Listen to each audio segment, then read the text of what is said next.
श्री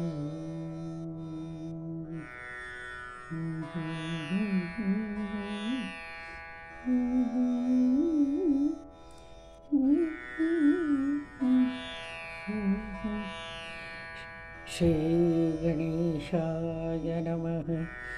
लक्षकोटिचण्डकीर्ण सुप्रचण्ड विलपति अम्बचन्द्रवदनबिम्ब दीप्तिमाजिलोपति सिंहशिखर अचलवासी मूलपीठनायिका धर्मार्थकाममोक्ष कल्पवृक्षरेणुका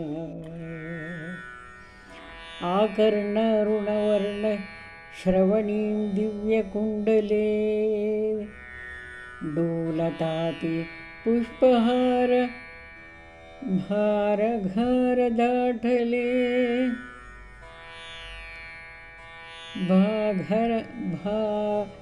घारदाटले अष्टदण्डिजाबुबन्दी कङ्कणादिमुद्रिका धर्मार्थकाममोक्षकल्पवृक्षरेणुका इन्द्रनीलपद्मरागपाजहीरवेगळ पायघोळ बोरमाळ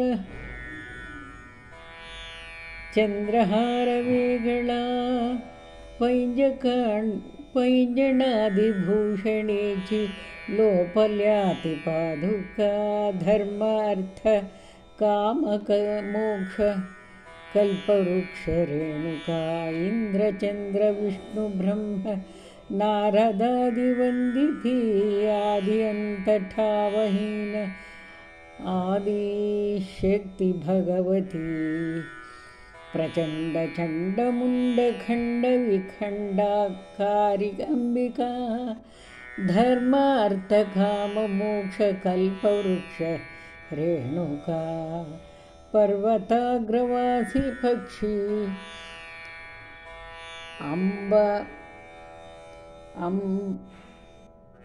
अम्ब बोलती विशालशालवृक्षराणीं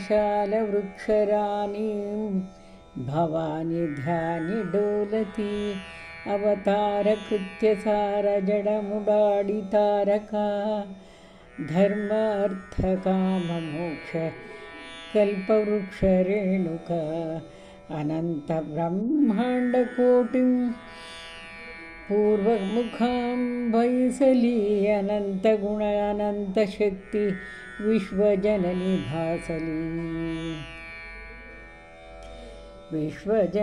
भासली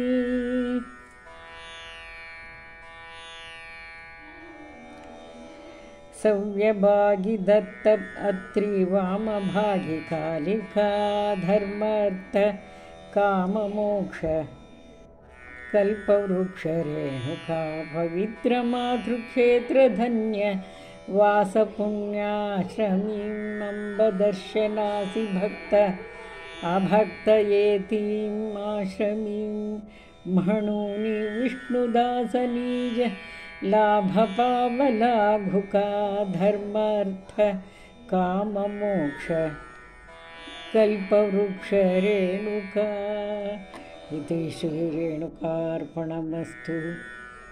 सन्मङ्गलानि भवन्तु।